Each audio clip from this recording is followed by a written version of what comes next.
मैं कभी सर। आइए आइए। नमस्ते सर। नमस्ते नमस्ते नमस्ते, बैठिए। Thank you sir. Bajrang Prasad, बड़ा आपका दिलचस्प नाम है। Yes sir. आजकल बजरंग दल का प्रेसिडेंट कौन है? सर इसे नहीं पता। नहीं पता? आप तो नहीं है? नहीं सर। आपके नाम से रखा गया है क्या? नहीं, ये किसी और किस नाम से बजरंग दल है ये? ये बजरंग दल एक सर हिंदू युवा राष्ट्रवादी संगठन एक है। इसका नाम बजरंग क्यों है? सर ये कुछ धार्मिक पहलू से संबंधित होगा, क्योंकि ये राइट विंग से बिलोंग करते हैं थोड़ा। अच्छा अच्छा। आप तो बहुत नाम आपका बजरंग, और आप इतने नरम दिल और नरम आदमी हैं, ये तो बड़ी इंटरेस्टिंग बात है। आपके हॉबीज में बड़ा इंटरेस्टिंग हमने लिखा कि मोटिवेटिंग पीपल, स्पेशली फैमिली। जी तो कुछ एक एग्जांपल दें कि आपने अपनी फैमिली या रिलेटिव्स को क्या मोटिवेशन रिसेंटली दी हो? सर, फैमिली को मोटिवेट करने का जो पर्पस था, थोड़ा पारिवारिक समस्या, लगभग 2 साल में 2-3 लोगों की डेथ हो गई। तो वहाँ पर हम प्रयास करते थे कि जो संकट आते हैं उनसे डरना नहीं चाहिए, और उसमें हम रश्मि रथी रामधारी सिंह दिनकर की जो लाइनें हैं कि जब विघ्न सामने आते हैं सोते से हमें जगाते हैं, तो ये बड़ी ही एक तरीके से हमको प्रेरित करती हैं कि है कौन विघ्न ऐसा जग में टिक सके वीर नर के मग में, ठम ठोक ठेलता है जब नर पर्वत के जाते पाँव उखड़, मानो जब जोर लगाता है पत्थर पानी बन जाता है। तो संकट को हमें सकारात्मक रूप से धारण करना चाहिए, बशर्ते कि वही कम मनाने को। तो आपको मोटिवेट किसने किया है ये चीजें करने के लिए? सर मैं खुद ही प्रयास करता था, चूंकि मैं बड़ा हूँ अपने घर में, दादाजी के बाद पिताजी का मैं सबसे बड़ा पुत्र हूँ, तो परिवार में एक तरीके से मैं एक बड़ा बेटा हूँ सर। तो हमारा खुद का ही दायित्व बना कि हम इस स्थिति में लोगों को संभालें थोड़ा सा। नहीं, लेकिन मोटिवेशन एक जनरल अंग्रेजी का लफ्ज तो है ही, लेकिन एक स्किल भी है, एक आर्ट भी है। तो आपने किसी से सीखा या बस अपने आप ही किसी को एडवाइस देने लग जाए तो वो मोटिवेशन हो गई? जी सर, हम थोड़ा पौराणिक प्रवचन कथा और देखते हैं लोगों को जो सफल लोग हैं, तो उससे प्रेरित थोड़ा हुआ कि उनके बारे में बताने से। तो लोगों को जब आप एडवाइस देते हैं फैमिली के बच्चों को, तो वो खुशी खुशी एडवाइस लेते हैं या आपसे भागने लग जाते हैं, दूर जाने लगते हैं? नहीं ये सर। तो भाषण दे देते हैं। नहीं, बहुत धैर्य से सुनते हैं सर। सुनते हैं? हाँ, लोग आकर्षित थोड़ा असर होता है उन पे? Yes sir. Very good. Bajrang, आप इलाहाबाद विश्वविद्यालय के स्नातक हैं। Yes sir. तो प्रयागराज, जैसा कि इलाहाबाद को जाना जाता है, उसकी 3 विशेषताएं बताइए। एक तो प्रयागराज सर ऐतिहासिक धार्मिक स्थल के रूप में प्रसिद्ध है। वहाँ का जो माघ मेला है, अमूर्त सांस्कृतिक धरोहर में भी शामिल है सर। एक बड़ा आध्यात्मिक समामेलन होता है। दूसरा, प्रयागराज एक शैक्षिक केंद्र के रूप में भी प्रसिद्ध रहा है। इलाहाबाद विश्वविद्यालय चतुर्थ पुराना भारतीय विश्वविद्यालय है। और तीसरा सर, अगर देखें आर्थिक स्तर पर, तो उत्तर प्रदेश की जीडीपी में 4था स्थान प्रयागराज का है सर। पहले, दूसरे, तीसरे स्थान किस किस के हैं?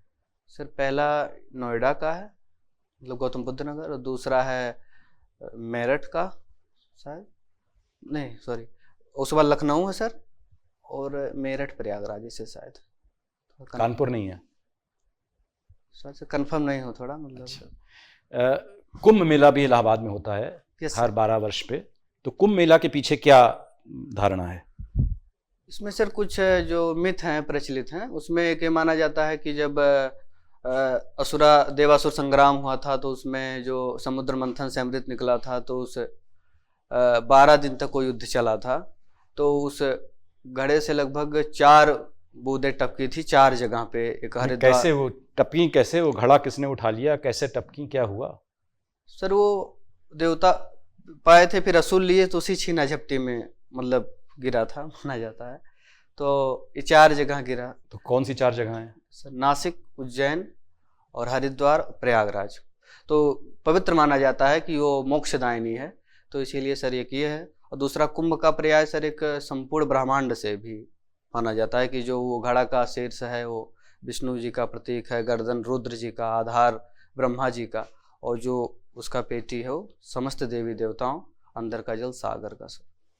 अच्छा, कुंभ के चलते अब कई टूरिस्ट लोग भी अब प्रयागराज आते हैं, भारत से भी आते हैं, बाहर से भी आते हैं।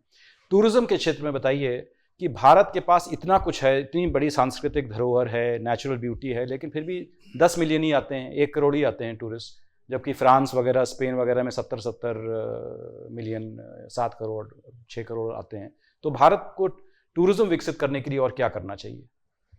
सर, अब तो भारत सरकार प्रयास कर रही है कल्चरल हेरिटेज को बढ़ाने के लिए, जैसा कि प्रधानमंत्री ने पंचप्राण में कहा भी है, और अब प्रयास कर रहे हैं। और अवसंरचनात्मक विकास जो हैं, चाहे जो भी धार्मिक स्थल है, उसको हम मजबूत कर रहे हैं। और मैं जनरल सवाल पूछ रहा हूँ, मैं सिर्फ धार्मिक पर्यटन की बात नहीं कर रहा हूँ। मैं जी भारत में जो और भी विविधताएं हैं उन सबको आकर्षित करने के लिए हमें क्या क्या मूलभूत परिवर्तन लाना है हमें अपनी टूरिज्म की नीतियों में, कि हम और टूरिस्ट को आकर्षित कर सकें? पहले तो सर उन क्षेत्रों का जो एक अद्वितीय स्वरूप है उसको हमें दिखाना है, मतलब बताना कि हमारे पास में ये अद्वितीय विशेषताएं हैं। तो हम बता रहे हैं, इनक्रेडिबल इंडिया का कैंपेन नहीं सुना है? हाँ, जी तब भी आ नहीं रहे हैं लोग। तो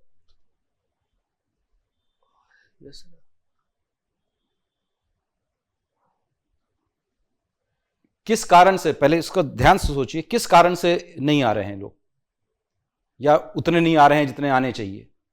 सोचिए इसके बारे में। एक तो सर उनके ठहरने की बेहतर व्यवस्था, मतलब अवसंरचनात्मक एक जरूरत है कि तो हमारे पास ये कहिए कि इतने होटल के कमरे नहीं हैं कि हाँ, हम अगर हमारे पास भी 6 करोड़ आने लगे तो 6 करोड़ ठहरेंगे कहाँ? हाँ, थोड़ी वो चुनौती है सर। तो ठीक है, एक ये चुनौती हुई, और बताइए। और एक स्थान से दूसरे स्थानों के बीच में लगभग दूरी भी कुछ है सर, तो कितनी बेहतर कनेक्टिविटी तो शायद इसी में आ जाएगा। कनेक्टिविटी तो है, प्लेन से आप जा सकते हैं, ट्रेन से जा सकते हैं, बस से जा सकते हैं, कनेक्टिविटी में क्या समस्या है? कितनी एयरलाइंस भारत में इस समय? नहीं, तो भारत के भीतर के लोगों के लिए बता रहा हूँ सर, तो थोड़ा उनके लिए आर्थिक रूप से सुलभ एक तरीके से हो।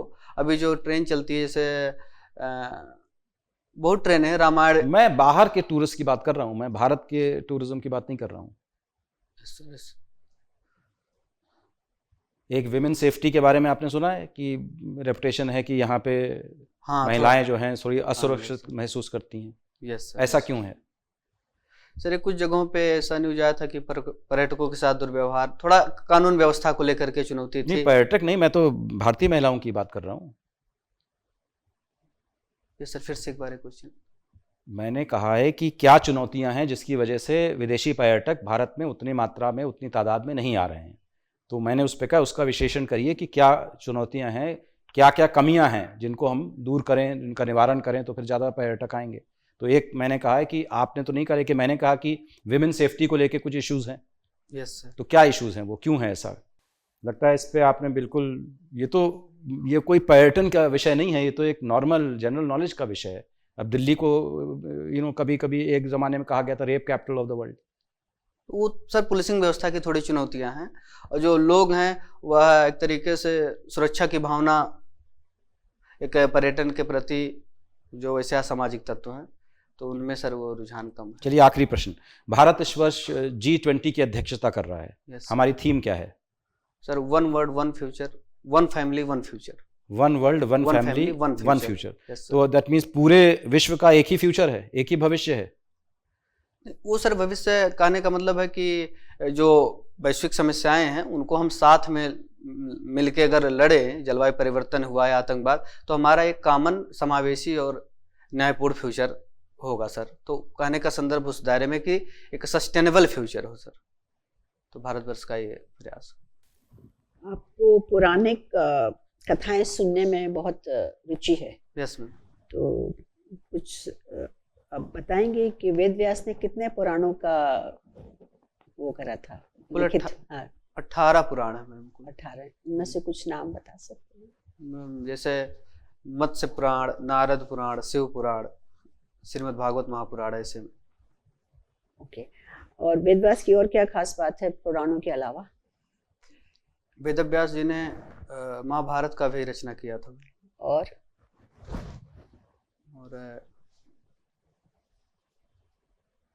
अच्छा, आपने कुंभ से रिलेटेड काफ़ी सवाल आपसे पूछे गए। आपने एक बहुत इम्पोर्टेंट चीज़, जो महत्वपूर्ण चीज़ है, उस पर ध्यान नहीं डाला कि कुंभ का जो समय है, जो 12 साल में जो एक पर्टिकुलर समय आता है, जो कि पर्टिकुलर नक्षत्र से जुड़ा हुआ है, उसकी क्या विशेषता है? उसके बारे में आपने सोचा? बिकॉज साइंटिफिकली हम लोग उसको मानते हैं कि साइंटिफिकली ये सिचुएशन ऐसी आती है जब यहाँ पे सबको एक जगह इकट्ठित होना है। वो उन्होंने सबसे महत्वपूर्ण प्रयागराज माना है सबसे, क्योंकि वहाँ 3 नदियों का संगम है, और फिर बाकी और 4 जगह है। उसके बारे में आपने कुछ सोचा है?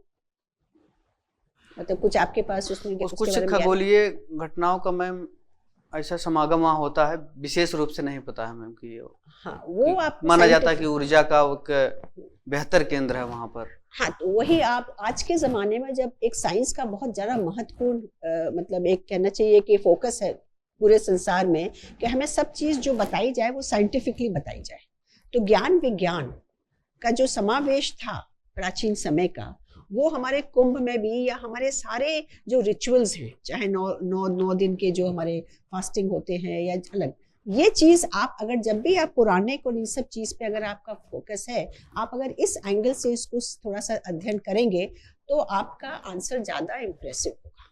सिर्फ आप और रिलीजियस और धार्मिक और इन सब चीज़ पे न ध्यान देके जरा साइंटिफिक बेस पे अगर आप ध्यान देंगे तो ज़्यादा आपके लिए।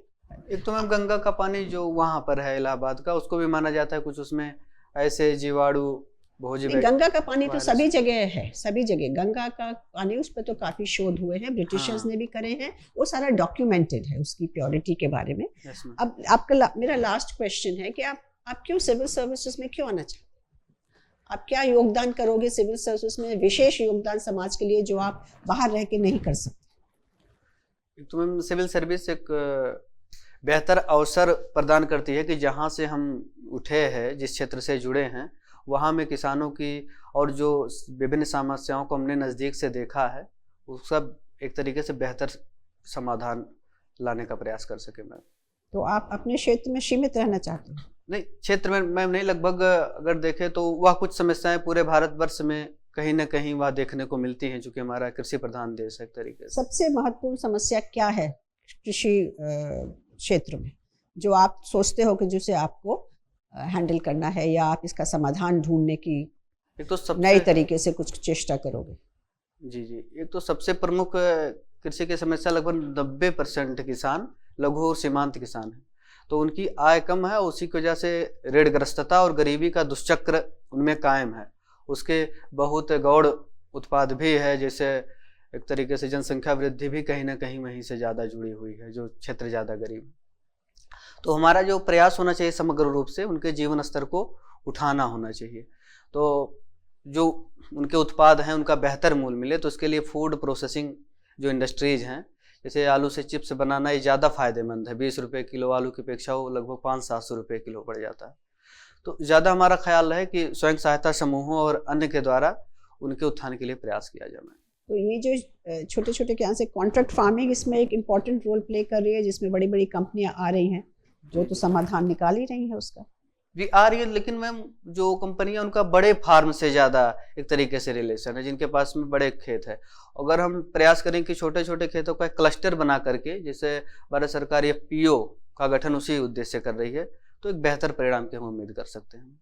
बजरंग जी, एक छोटी सी दुविधा है जो आपने यहाँ पर जो विरहा में आपने अपनी रुचि की जो बात लिखी है, जो अभी कुछ लोग जो इसको एक ऐतिहासिक दृष्टिकोण से देखते हैं, वो उनका मानना है कि यह एक समुदाय विशेष तक इसके पहचान को सीमित करना चाहते हैं।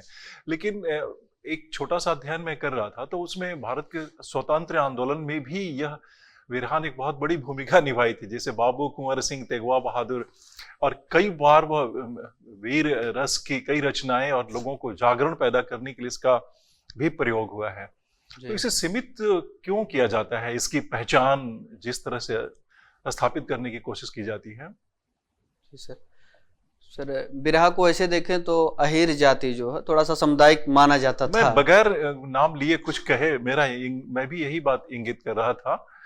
सर उसमें अगर बिरहा को देखें तो सर ये लगभग जो इसका थोड़ा सा इतिहास रहा है, वो जो प्रवासी लोग थे वो एकत्रित होकर के अपनी विरह वेदना व्यक्त करते थे। लेकिन प्रवासी सिर्फ एक विशेष समाज के वर्गीय लोग तो नहीं थे। अब मुझे जैसे मान लीजिए अभी गुयाना के राष्ट्रपति जी हैं, वो अपने पूर्वजों को ढूंढते हुए आपके जिले बस्ती जब पहुंचे, तो वहाँ फिर वही बातें हैं, विरह और प्रवासी और सारी बातें तो आ गई ना। पहचान की बात जो मैं कर रहा था, ये इस पर इतना जोर क्यों दिया जाता है? मुझे लगता है चूंकि स्रोत एवं पहचान। हाँ जी सर। स्रोत, हाँ, व पहचान।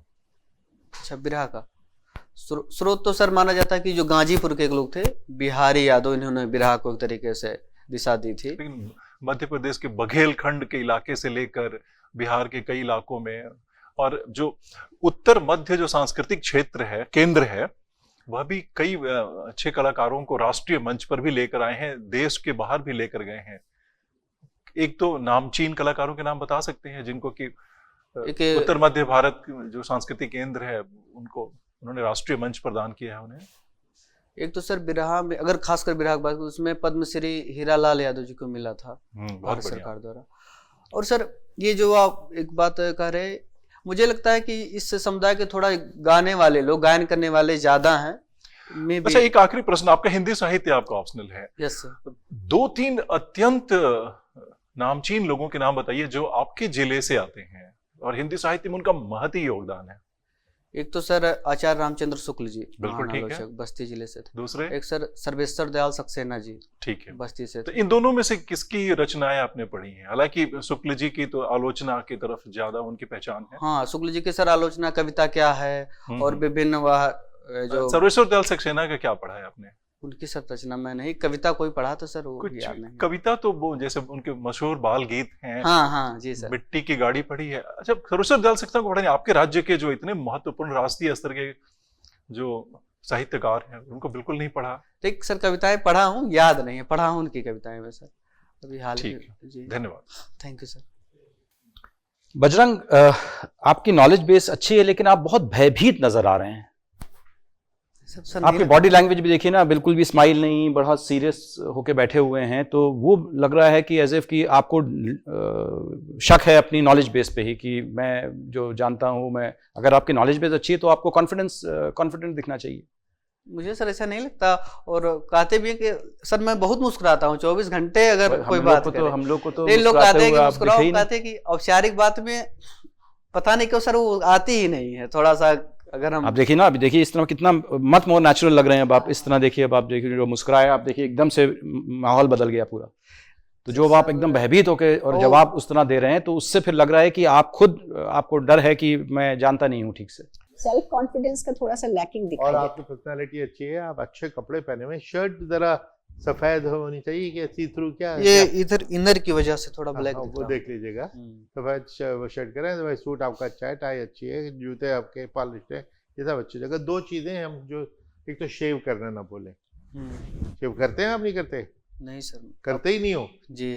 नहीं तो शेव उस दिन करके जाओगे या दाढ़ी बढ़ा के जाओगे, ये बताए। कब है नहीं शेव सर, आपका? 7 तारीख को सर, फरवरी। 7 फरवरी को। हाँ, 7 फरवरी के बहुत आते हैं, एक ही दिन की हाँ। सारे इंटरव्यू क्या? नहीं, इसको देखो 7 फरवरी, 36 बच्चे ही हैं एक दिन में सर, अब की बड़े अच्छा। कम हैं। हाँ। तो हाँ, नहीं आप शेव बिल्कुल करते नहीं तो उस दिन कर लेंगे सर, वो 2 दिन पहले बढ़ाएंगे उस दिन दाढ़ी। नहीं सेव कर लेंगे सर। तो उस दिन नहीं, अभी से शुरू कर दो, वरना एकदम ऑकवर्ड फील करोगे। अगर अभी आपने कभी पहले शेव नहीं किया है तो शेव करना शुरू करें, 2-4 बार करेंगे तभी आदत पड़ेगी, वरना फिर और सेल्फ कॉन्शियस हो जाओगे। ठीक है ना? 2 चीजें जो हम सबको एडवाइस करते हैं कि सवाल सारे डैफ में से ही आते हैं। अच्छा। तो आप इस डैफ को गौर से पढ़िए, पहले पेज से लेके आखिर तक, हर एक सवाल, हर एक चीज जो आपने लिखी है। दो बात का क्या मतलब है? कलवाड़ी क्या चीज है? इसमें भी 3-4 क्वेश्चन हो सकते हैं। बस्ती itself, बस्ती का क्या ये नाम क्यों पड़ा? जो कुछ आपने लिखा हुआ है इसमें सब सवाल पॉसिबल है। वो बैठ के सोचिए कि 2 सवाल 5-10 बस्ती पे क्या 5 सवाल हो सकते हैं। जी, प्रयास कर रहे हैं जी। प्रयास करें ना, एक दफा आप सवाल इसमें से 100 सवाल ढूंढ लेंगे ना, तो तैयारी भी, फिर आपको जवाब तो ढूंढ ही लेंगे फिर। ठीक है, सरप्राइज कोई नहीं आएगा। दूसरा, आपको अखबार, न्यूज एंड करंट अफेयर्स के लिए अखबार अच्छी तरह पढ़ते हैं और उनसे नोट्स लिखने चाहिए। टेक्स्ट बुक से 6-7 आइटम रोजाना से लेके डायरी में लिखना शुरू कीजिए। जी, प्रमुख मुद्दों को लिख रहे हैं सर, वो लिखना चाहिए। ठीक है, ये 2 करें। कोई आपका सवाल करे? नहीं सर। चलिए, thank you. All the best, all the best. Thank you sir.